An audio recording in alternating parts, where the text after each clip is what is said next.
श्री सद्गुरुदेव की, सद्गुरु श्री कबीर साहेब की, बोलिए वर्तमान आचार्य गुरुदेव की। विश्व वंदनीय संत सम्राट बंदी छोर सद्गुरु श्री कबीर साहब जी, मेरे हृदय मंदिर के आराध्य परम पूज्य सद्गुरु श्री मान साहब जी, पूजा के योग सभी संत समाज, मैं चरण कमलों में सिर झुका के त्रिवार बंदी करता हूँ। बोलिए श्री सद्गुरुदेव की। बोलिए सीधा नहीं आ रहा, ये सीधा है तब इधर को है, इधर ही लिया, इधर ही स्टैंड इधर को रखना पड़ेगा, सब बराबर आता नहीं है ना, तो फिर यहाँ पर आपको बैठना पड़ेगा।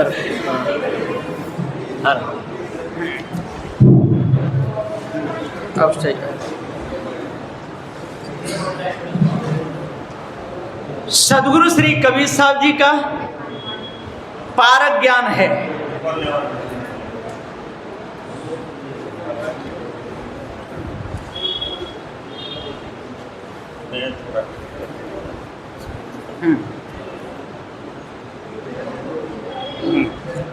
ठीक, सही है।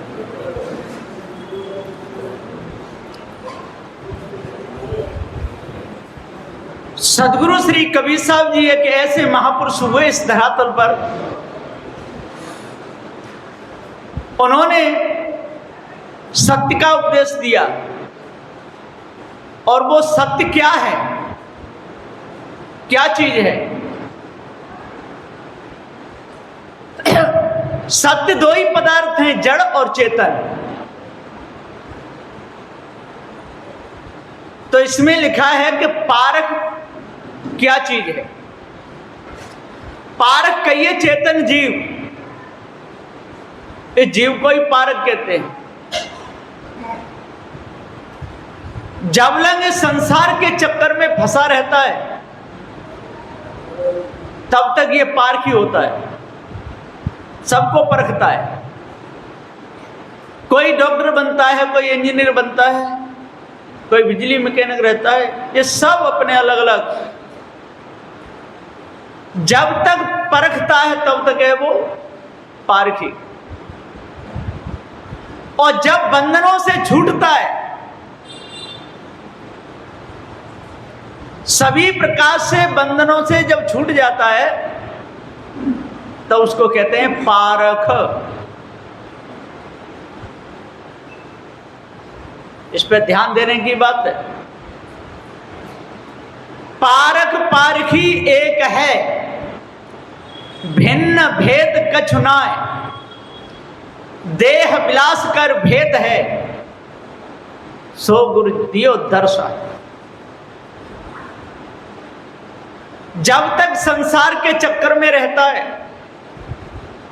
जब तक अपने पराये के चक्कर में रहता है, जब तक काम क्रोध मद मोह लोभ में अंधा है, जब तक उसको सूझबूझ नहीं, तब तक वो परखता ही रहता है। और परखते परखते परखते परखते जब ये जान जाता है कि मैं ही पारखी हूं,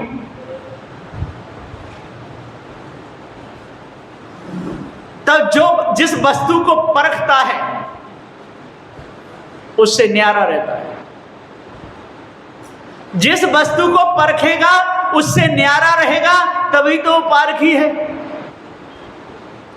और जिस वस्तु को परख रहा है उससे अलग है तब परख रहा है। अब वो वस्तु ही होता तो परखता कौन? इसलिए पारखी जिस वस्तु को परखता है, जिसका नाम रखता है, जिसको जानता है, उससे न्यारा होता है। और परख करके, जान करके और सभी प्रकार से वैराग ले लेता है, अलग हो जाता है, तब वो ठहरता है पारख में। उसको कहिए पारख। पारख कहिए अपने स्वरूप, जो जीव का जो स्वरूप है, जो गुण है, वो ही पारख है। लेकिन ये पारखी चेतन जीव निज पारक स्वरूप में नहीं ठहर पाता, अपने से भिन्न कल्पना करके अपने आप को भूल जाता है। वो कहता है कि सब में समाया हुआ है, और गाता भी है कि जिसने जगत कुल बनाया हुआ है, सोई सब घटों में समाया हुआ है। अपने से भिन्न मान करके, संसार की शोभा को देख करके अपने आप को भूल जाता है। और जब पारक ज्ञान हो गया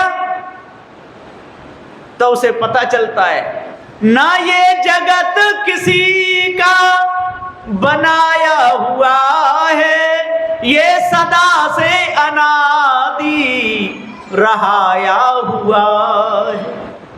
कब? जब उसे पारक ज्ञान हो गया तब। शरीर रहते रहते इस चेतन जीव को परखते परखते पारक ज्ञान हो जाता है।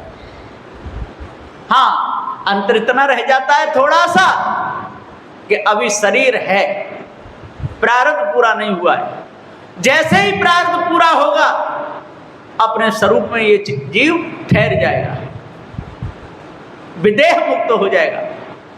जब तक शरीर है तब तक ये विदेह मुक्त नहीं, तब तक सबको परखता है, जीवन मुक्त है। जीवन मुक्ति में प्रवचन भी बोलेगा, आएगा, जाएगा, कहेगा, सुनेगा, परखेगा, देखेगा, निरखेगा, जानेगा, बोलेगा, चलेगा, गलती होगी तो टोकेगा, सब होगा। काय में?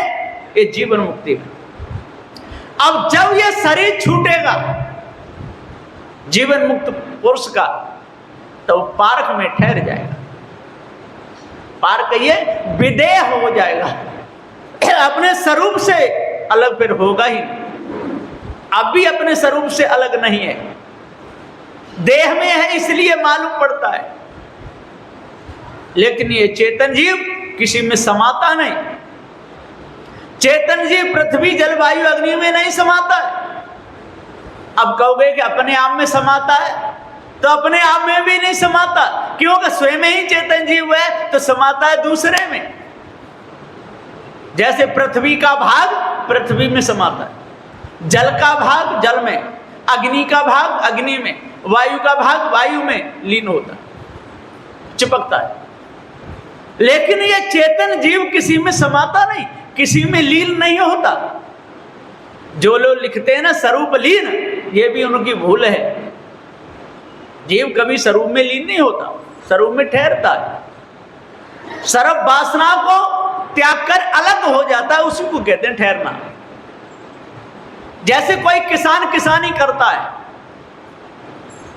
और 100-200 बीघा जमीन लेता है, धीरे धीरे जब उस पर जब मेहनत नहीं हो पाती तो 100-200 बीघा जमीन को फिर 100 एकड़ में 100 बीघा करता है, फिर धीरे धीरे थकता जाता है तो 50 बीघा करता है, और जब 50 बीघा भी नहीं कर पाता तो 25 करता है, और 25 भी नहीं कर पाता तो 10 बीघा जोतता है, और जब 10 बीघा भी नहीं बो पाता तो 5 बीघा, और जब 5 कैसे भी नहीं तो सबसे वैराग्य होता है, अब कौन क्या करे, उससे अलग हो जाता है।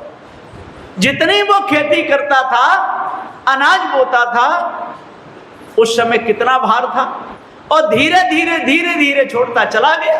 अब शरीर से होता भी नहीं तो उसने वैराग ले लिया कि अब मैं खेती नहीं करूंगा, अलग हो गया।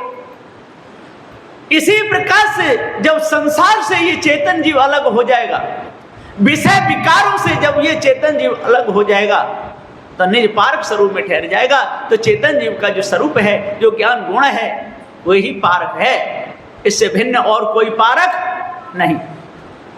हाँ, किन का है, समझ में आई बात? तो सदगुरु श्री कबीर साहब जी इस धरातल पर ऐसे महापुरुष हुए, उन्होंने सबकी भूल पकड़ी। कोई कोई लोग तो ये कहते हैं जब पंखा में भी समाया हुआ है, ये बिजली है ना, बिजली जैसा ही चेतन जीव है। अरे बिजली का तो एक बटन दाब दो, उससे कण से कितने जुड़े होंगे, सारे बंद हो जाएंगे। लेकिन ऐसा जीव का नहीं है। एक जीव ने शरीर छोड़ा तो सारे जीव शरीर नहीं छोड़ेंगे। जीव ज्ञान स्वरूप है, ये बिजली जड़ है, ये ज्ञान स्वरूप नहीं है। ज्ञान स्वरूप की पहचान क्या है? साधु श्री काशी साहब जी कहें, इच्छा क्रिया अवस्था ज्ञान अमरता होई, ई लक्षण जा पाइए जीव जानिए सो। ना इच्छा हो, आता जाता हो, बोलता हो, सुख दुख बताता हो, दूसरे को पूछता हो, वो जीव है। इच्छा, क्रिया, ज्ञान, इसमें जानने की शक्ति, समझने की, बोधने की, आवे जावे, कहे सुने। क्रिया जड़ में भी होती है, लेकिन वहां जानने की कोई कला नहीं है। पृथ्वी में क्रिया है, पृथ्वी घूम रही है, लेकिन पृथ्वी को पता है, पृथ्वी को यह मालूम है कि मैं सूर्य के चक्कर लगा रही हूं, ऐसा पता है क्या? कुछ नहीं। और सूर्य को भी नहीं पता कि मेरे चक्कर कौन लगा रहा है, और पृथ्वी को भी नहीं पता कि मेरे चक्कर चंद्र लगा रहा है, और चंद्र को भी नहीं पता कि मैं सूर्य से प्रकाशित हूं, और सूर्य को भी नहीं पता कि मैं अग्नि का पुंज हूं। इसको कौन जानता है? ये चेतन जीव जानता है ना। पेड़ बढ़ता भी है, समय पर मुरझा भी जाता है और सूख भी जाता है। इससे लोगों को यह भ्रम रहता है कि इस वृक्ष में जीव होगा, और स्कूलों में मास्टर लोग पढ़ाते भी हैं पुस्तकों में कि वृक्षों में जीव है, लेकिन वृक्षों में जीव नहीं है। मैं भी पढ़ा हूं, एक नन्हा पौधा, पहले आता था पुस्तकों में कहानी, वो बोलता है, आंख भी चलती है। ये सब बेकार की बात। वृक्ष में जीव नहीं है, वृक्ष जड़ है। शंका होती है कि हरा क्यों? उसको चारों तत्व बराबर मिलते हैं, हरा रहता है। और जब चारों तत्व उसको नहीं मिल पाते, जड़ों तक पानी नहीं पहुंचता है, तो सूख जाता है। लेकिन उसमें जीव नहीं। कहते आधा वृक्ष सूख जाता है तो आधे का जीव निकल जाता है, आधे में रहता है। ऐसा नहीं। अब यह शंका होती है कि मनुष्यों को भी लकवा मार जाता है, मारता है कि नहीं? वो अंग काम नहीं करता, आंखें काम नहीं करती, कान काम नहीं करते, तो चेतन जीव जानता है कि नहीं कि मेरा हाथ काम नहीं कर रहा है, मुझे इस नेत्र से नहीं दिख रहा? ये पूरा जानता है। लेकिन वृक्ष नहीं जानता। वृक्ष जड़ है, चेतन नहीं। यदि वृक्ष चैतन्य होता तो अपने ऊपर पक्षियों को घोंसला नहीं रखने देता। उसकी तो डंगाली कितनी बड़ी बड़ी होती है, ने एक झपट्टा मारा पक्षी वो गिरेगा। लकड़हारे जाकर के चढ़ करके काटते रहते, और वृक्ष आराम से कटता रहता है। वृक्ष में जीव नहीं है, वृक्ष जड़ है। इसलिए उस वृक्ष के फलों को खाना शाकाहार माना जाता है। जो फलों को खाता है वो मांसाहारी माना जाता है कि शाकाहारी? जो आलू बैंगन टमाटर मूली खाता है वो शाकाहारी है कि मांसाहारी? यदि उसमें जीव कहोगे तो सब कौन हुए? मांसाहारी। लेकिन लोग विचार नहीं करते, पढ़ लिख करके भी विचार नहीं करते। यहां तक कह देते हैं कि मनुष्य है ना, जो बंदरों से मनुष्य बने, कैसी खोपड़ी उल्टी हो गई है। बंदर खानी अलग है, मनुष्य खानी अलग है। बंदर का मनुष्य का कोई लेना देना नहीं। यदि बंदरों से मनुष्य बनता तो इतने बंदर क्यों रह गए? अभी तो सारे बंदर मनुष्य बन जाने चाहिए। आजकल तो मनुष्य बंदरों को पाल रहे हैं। मोबाइलों पर मैं देखता हूं, बंदर चश्मा लगा लेता है, बंदर कुर्सी पे बैठा है ना, कपड़े पेंट शर्ट पहरा देते हैं बंदर को, बंदर सिगरेट पी रहा है ना। माताएं बंदर के बच्चा को भी पाल लेती हैं, अपने बच्चा को भी पालती हैं। अब वो बंदर का बच्चा माताओं के बच्चा को दूर करके और कूद करके उसके कंधे पे बैठ जाता है, कहीं इधर बैठ जाता है। अरे बंदर खाने के हिसाब से अपनी आदत को छोड़ेगा? बंदर को कितना भी पढ़ाओ, कुछ भी करो, लेकिन बंदर बंदर ही होता है। एक उलांच में और वह चढ़ जाएगा। क्या मनुष्य का बच्चा चढ़ जाएगा? मनुष्य का बच्चा कूदेगा? है? जितनी उलांच बंदर की है इतनी मनुष्य की हो सकती है। लेकिन ऐसी बुद्धि बिगड़ी। क्या कहते हैं कि पहले सब बंदर थे और बंदरों में से जितनों की पूंछ गिर गई उतने मनुष्य बन गए। तो इतने जो बंदर हैं इनकी पूंछ को काट डालो तो सारे के सारे मनुष्य हो जाएंगे। न हाथ पैर कोई मिलते हैं, न उसका मुंह मिलता है, न शकल सूरत मिलती है। बंदर मनुष्य हो जाए। यहां तक कल्पना किया भौतिकवादियों ने कि सूर्य से एक टुकड़ा टूट पड़ा। ये पृथ्वी है ना, ये पृथ्वी सूर्य का टुकड़ा है, ये टूट पड़ी, पानी में गिरी धड़ाम सीधे। अब पानी कायब है। अब मैं तो कहता, मैं कह देता हूं तो लोगों को बुरा लगता है, मैं तो उल्लू कहता हूं। जब पानी भरा था तो काय पे भरा था? सूर्य तो टूटा नहीं था, पृथ्वी थी नहीं, तो पानी काय पे भरा? और जब वो सूर्य का टुकड़ा टूट के गिरा तो बहुत दिनों तक पानी खौलता रहा। ये लिखा है, खौलता रहा, खौलता रहा, खौलता रहा। फिर वो पृथ्वी सूर्य का टुकड़ा फट गया तो ये नदी नाले बन गए, फिर गैस निकल गई। गैस निकल गई तो फिर वहां में ऐसे मछली जैसे बच्चा पानी में बन गए। फिर उसके बाद में गोरिल्ला बन गए, गोरिल्ला बन गए, फिर बंदर बन गए। और बंदरों की पूंछ गिरी तो मनुष्य बन गए। अब ये कैसी कैसी बातें बिना विचार के। सदूसरी कबीर साहब जी कहते, कहें कबीर पुकार के भूलर है गलतान। ये कितनी बड़ी गलती है, छोटी मोटी गलती नहीं। इस भूल में सारा संसार भूला हुआ है। हनुमान को देखो, बंदर बता दिए है, राम के भक्त थे, कितनी सेवा करी राम की, और उसको काय की पदवी दे दी? बंदर की। हनुमान बंदर नहीं थे, हनुमान मनुष्य थे, अच्छे सेवक थे, विचारमान थे, अपने स्वामी की आज्ञा का पालन करते थे। द्रोणागिर पर बूटी लेने के लिए गए तो पर्वत को उखाड़ के नहीं लाए, वहां से किसी गमले में बूटी को उखाड़ करके लाए। और लिखा है कि पूरे पर्वत को ही उखाड़ लाए। एक बार मैं कह रहा था कि द्रोणागिर पूरे पर्वत को ही उखाड़ लाए, तो अब बताओ वो पानी कितना पीते होंगे, भोजन कितना खाते होंगे?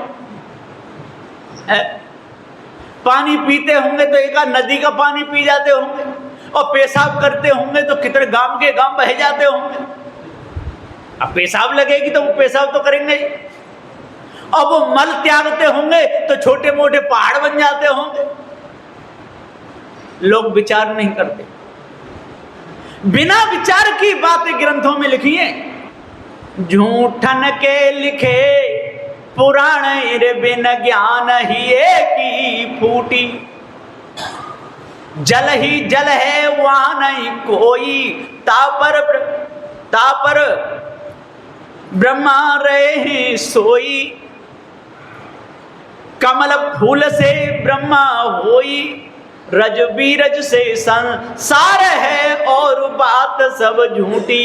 झूठन के लिखे पुराण ही बिन ज्ञान ही एक ही फूटी।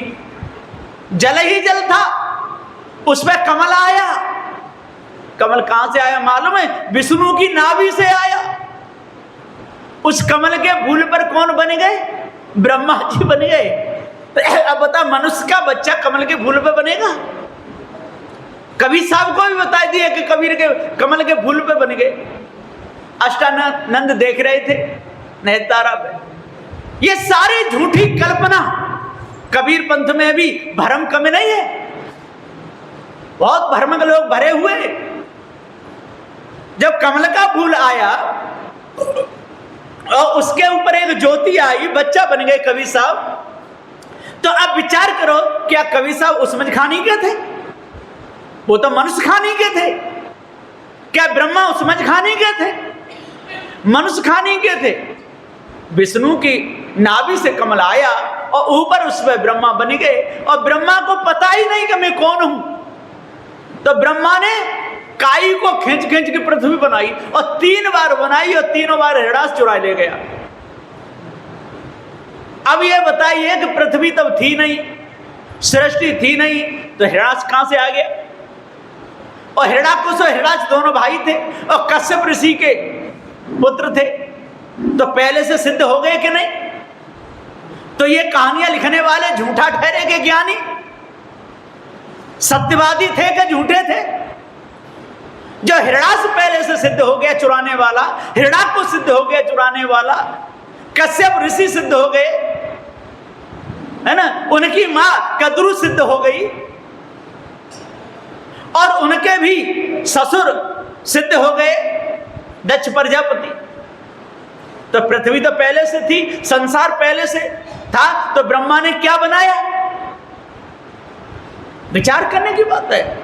गाते भी रहते हैं, जो जो जन 50 कोस में अंडे का परमाण कियो श्री सुख देव ने बखान कियो श्री सुख देव। ऐसा अंडा, अब उसकी नाप तोल किसने की होगी? इतने लंबे चौड़े इंची टेबल किसके पास में थे? अंडा से बाहर कोई था नहीं, और अंडा के अंदर थे तो खाली ब्रह्मा थे, और कोई जीव नहीं। कितनी बड़ी भूल। इस भूल में सारे संसार को लोगों ने भुलाया। बड़े बड़े ज्ञानी, बड़े बड़े ध्यानी आज भी भूले हुए हैं। कोई भी भूल को त्यागना नहीं चाहता। यदि आज वर्तमान में यदि भूल मिटाना चाहे तो मिट सकती है, लेकिन बहुत से लोग तो अंदर ही अंदर कुड़ करके कोई कोई तो सत्संग में से ही उठ के चल देते हैं कि ये क्या कहते हैं। कई जगह ऐसा हुआ है। फिर बाद में उनका दिमाग ठंडा होता है ना, 2-4 साल ग्रंथों पढ़ते हैं, तब कहते हैं कि हाँ साहब आपका सत्संग बहुत अच्छा है, ज्ञान तो कबीर साहब का है। मैंने पहले से क्यों नहीं चेते? कि पहले से चेते आए तो थे, लेकिन जैसे ही पारकी संतों ने कहा कि ईश्वर नहीं, परमात्मा नहीं, तो हम तो अहंकार के मारे उठ के चले गए। अब बताओ, 10 साल पहले ही चेत जाते तो बहुत अच्छा था साहब, तो हम भी संत हो जाते अभी तक। अब क्या है? अब पछताए क्या हुआ जब चुड़ियां चुग गई खेत। अरे विचार करना चाहिए। कोई महापुरुष कुछ कह रहे हैं तो उस पर ठंडे दिमाग से सोचना चाहिए, विचार करना चाहिए, निरखना परखना चाहिए, बैठ करके उनके सामने आना चाहिए, शंका रखनी चाहिए। समझ में आ जाए तो ठीक, नहीं आवे तो हमारा जाएगा क्या? तो सदु आएगा ही आएगा, जाएगा कुछ भी नहीं। लेकिन लोग अहंकार में समझना नहीं चाहते। अहंकार इतना अंदर हो जाता है कि यदि ऐसे कह दिया ना कि आप ही सत्य हो, आप दशरथ के बेटा राम का भजन करते हो, उससे क्या होने वाला है, तो एकदम सनक जाएंगे, पिनक जाएंगे, टिनक जाएंगे। अरे विचार करो, जो दशरथ का बेटा राम है उसने अच्छे कर्म किए होंगे तो अच्छे कर्मों का फल उनको मिलेगा, आपको क्या मिलेगा? आप तो अपने खेत में आलू करोगे तो आलू मिलेंगे, और किसी ने यदि अपने खेत में सेब संतरा किए हों तो उसको सेब संतरा मिलेंगे। किसी ने अपने खेत में गेहूं करे, किसी ने अपने खेत में बाजरा किया, किसी ने मक्का की, जो बोएगा सोई तो लेगा। अब आप अपने खेत में आलू करो और गन्ना काटना चाहो तो गन्ना मिलेंगे, है?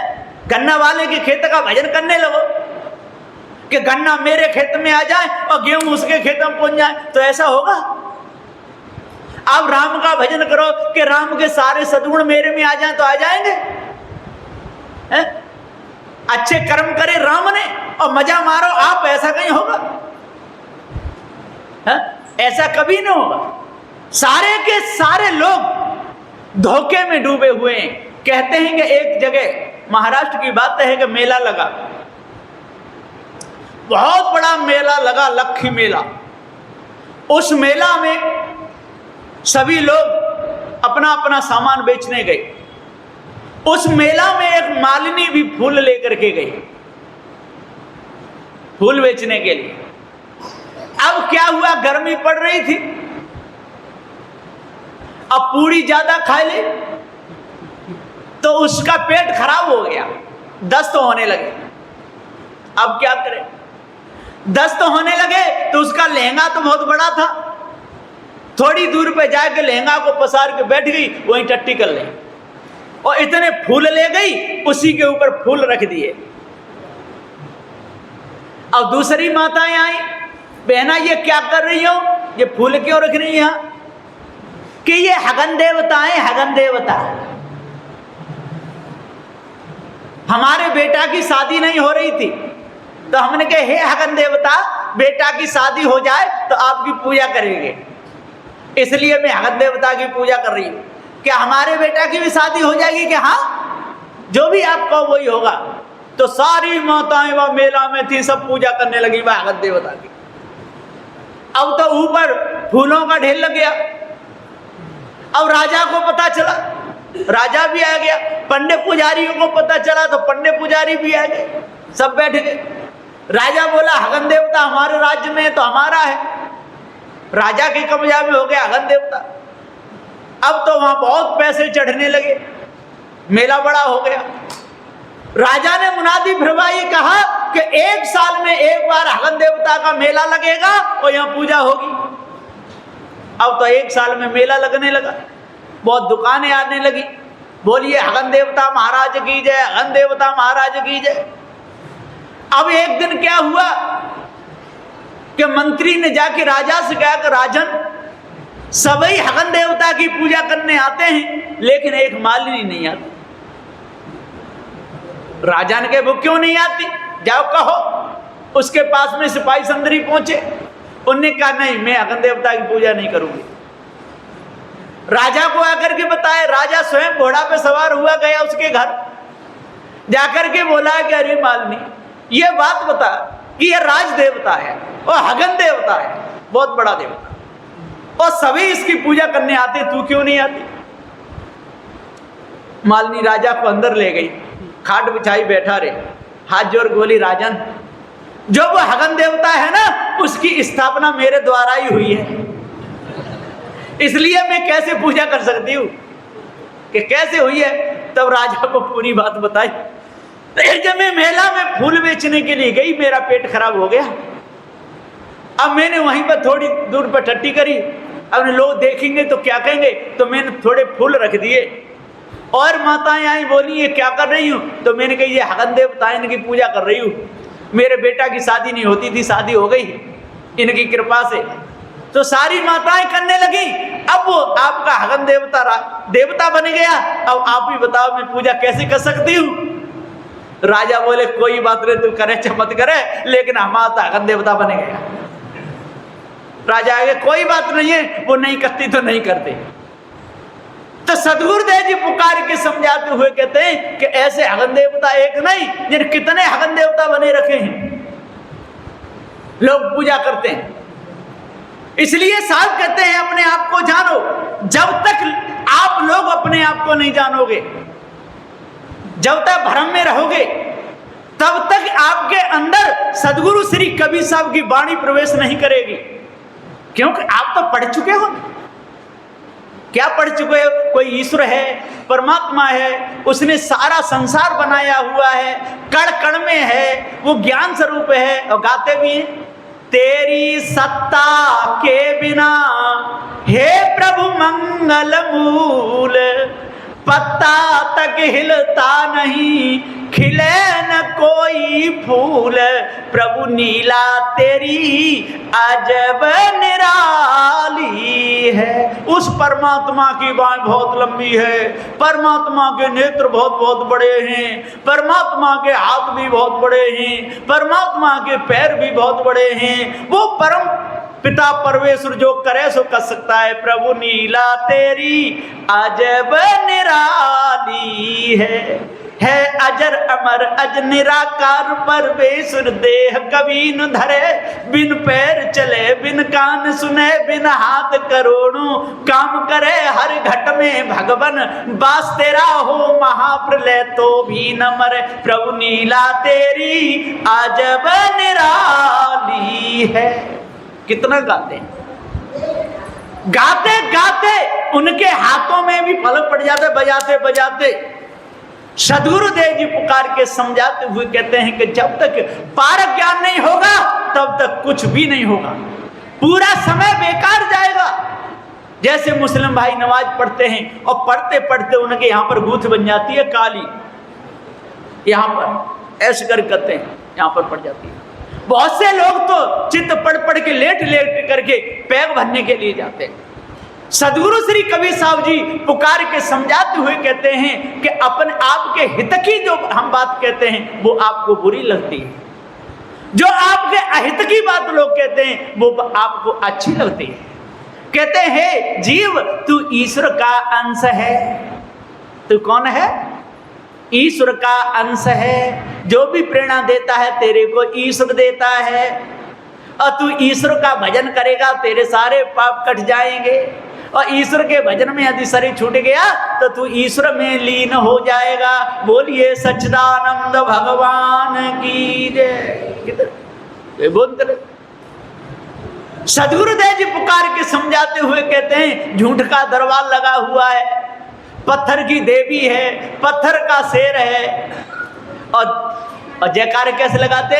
बोलिए सच्चे दरबार की जय लगाते। और पूजा किसकी कर रहे हैं? जड़ की के चैतन्य की पूजा जड़ की हो रही है, और सारे चैतन्य जिंदे लोग और मुर्दे की पूजा कर रहे हैं और जयकारे लगा रहे हैं। बोलिए सच्चे दरबार की जय। अब बताओ झूठ का दरबार है कि सत्य का दरबार है? सत्य का दरबार तो सदगुरु श्री कबीर साहब का है।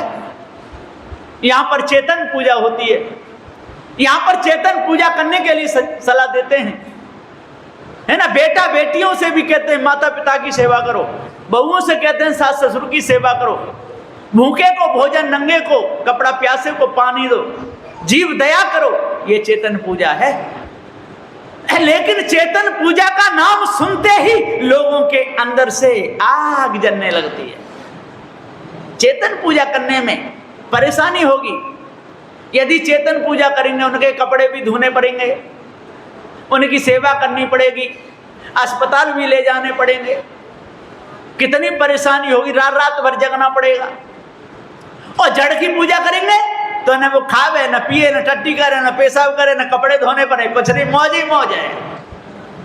आराम से घंटा बजा दो और वहां चढ़ौती है वो भी ले लो।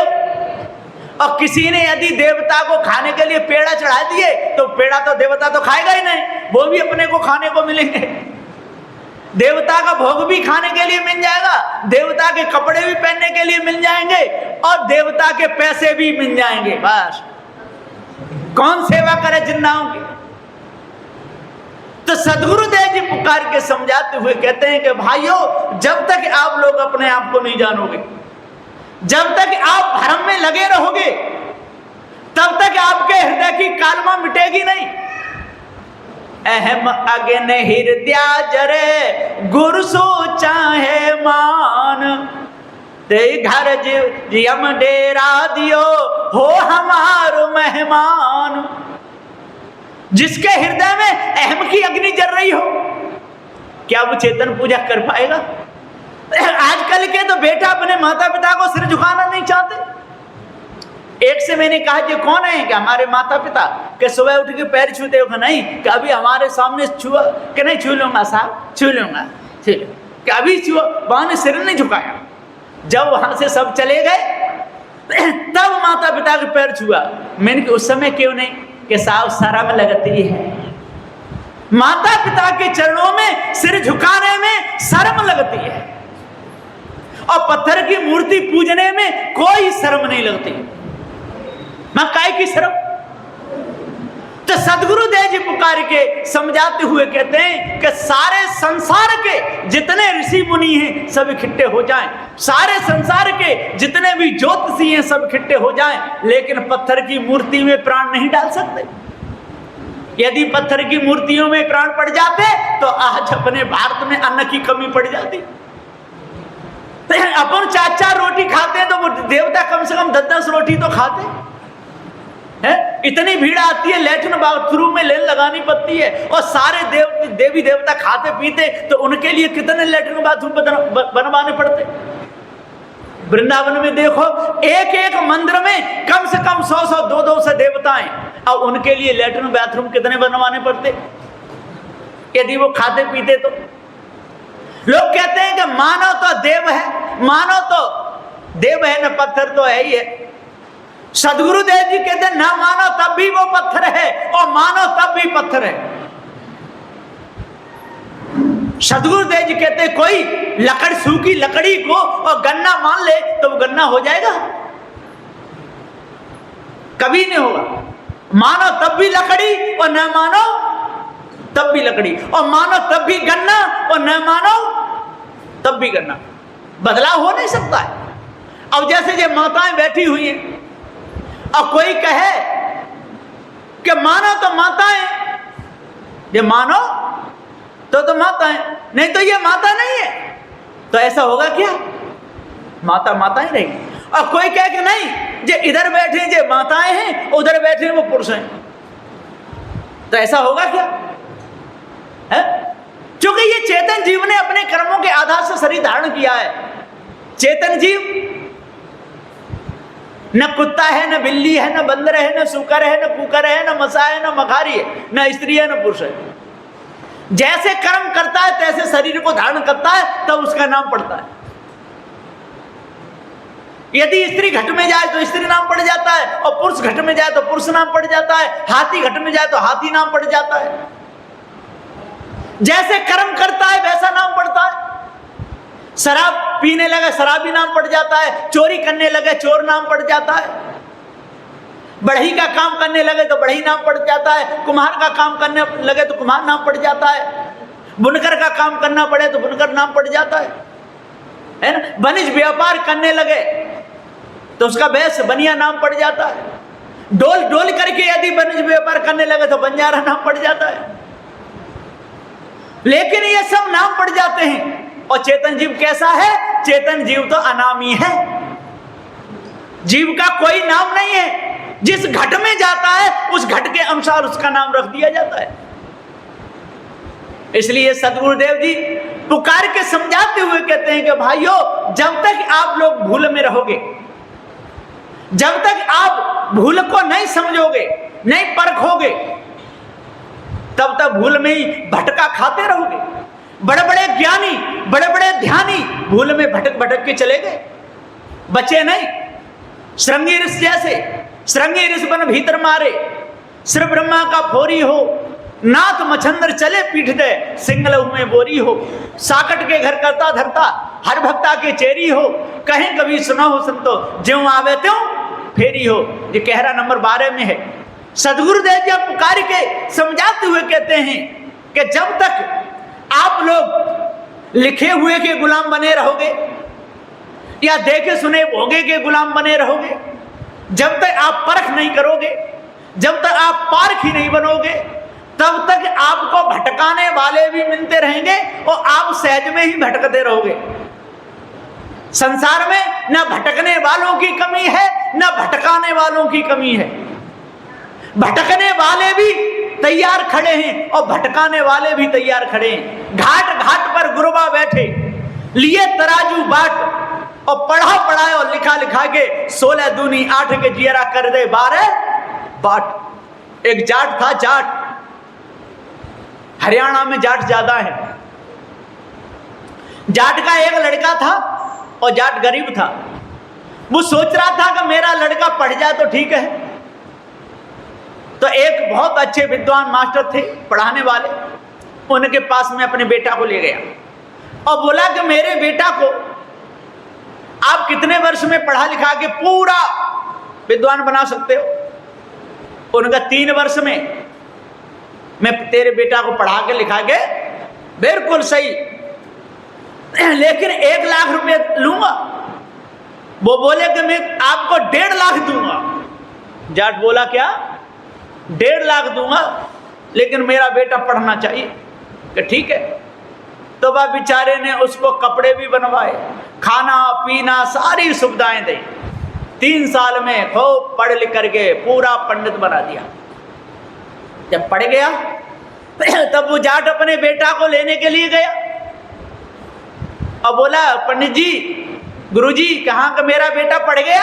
कहाँ? बिल्कुल पढ़ गया, पूछ लो, 100 तक गिनती पूछ लो, पहाड़े पूछ लो, गुणा भाव जो भी पूछना है पूछ लो बढ़िया तरह। अब बेटा को अलग बुलाया, माने जाट ने कहा, बेटा 16 दूनी कितने होते हैं? कि पिताजी 32। क्या मूर्ख कहीं के, 32 नहीं कहना, नहीं तो 1.5 लाख रुपए जाएंगे।